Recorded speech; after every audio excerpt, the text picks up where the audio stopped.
This is the new 2019 Aston Martin Vantage. It replaces the old Vantage, which I loved, which I owned after that car was on sale for 13 years.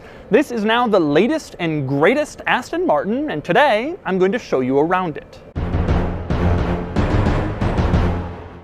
I borrowed the new Vantage from Aston Martin of Newport Beach, which is here in beautiful Newport Beach, California, and which is full of some of the most beautiful cars on the road today. Now, the new Vantage just came out here in the United States, and it's already on sale here at Aston Martin of Newport Beach. And that's a big deal because the old one had been around forever, since 2006.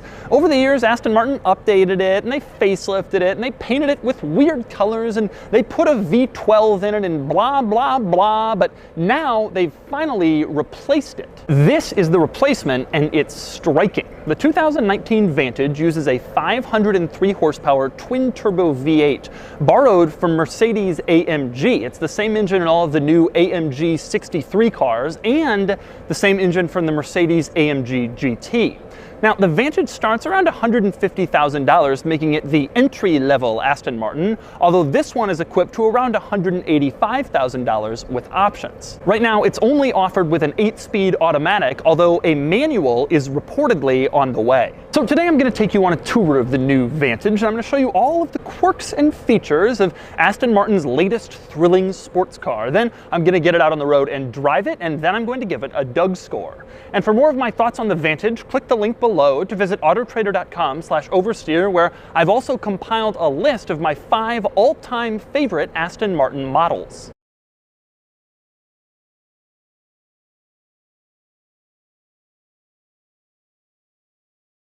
Now, I'm going to start the quirks and features with maybe this car's most unusual quirk, and that would be the hood release. In virtually every other car, the hood release is a little latch you pull in the driver's footwell.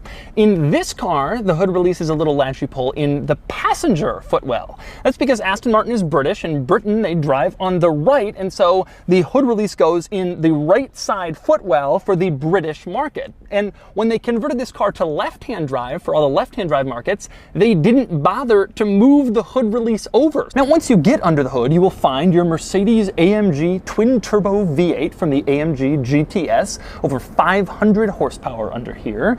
You will also find some interesting reminders of where the engine is from. Yes, Aston Martin has its usual plaque on the engine saying who gave it its final inspection in the Aston Martin factory, but if you look closely on a couple of these little tags, you'll see the AMG logo. Here's one, and here is another. You have to look closely. There's not just a giant AMG badge on the engine, but it doesn't take much to figure out that this is an AMG engine. Now, next up I want to move on to the turn signals, which of course are in the housing for the headlights. The turn signals are very cool. When the car is just on and running, the turn signal lighting is LED lights light up in this bright white, but the moment you turn the turn signal on, the bright white goes away and it becomes the turn signal. Now, that's kind of cool, but if you look closely, it's even cooler. Look at this, it's like this jagged light pattern that just sits there waiting until it's in use. I really like the look of this, and apparently it's supposed to simulate the wings on the Aston Martin logo. Now, next up we move on to the grille, which has been a big point of controversy for this car, largely due to its size, the fact that there's no crossbars or anything to break it up. It's just sort of there, and a lot of people don't really like that. Now, personally, I like it, or I'm kind of indifferent about it. I don't think it really changes the fact that the rest of the car looks so striking. Now, apparently it's supposed to evoke the crazy expensive Aston Martin Vulcan race car, because the Vantage is the sportier Aston Martin, whereas the DB11 gets sort of a smaller, classier grille because it's more of the luxury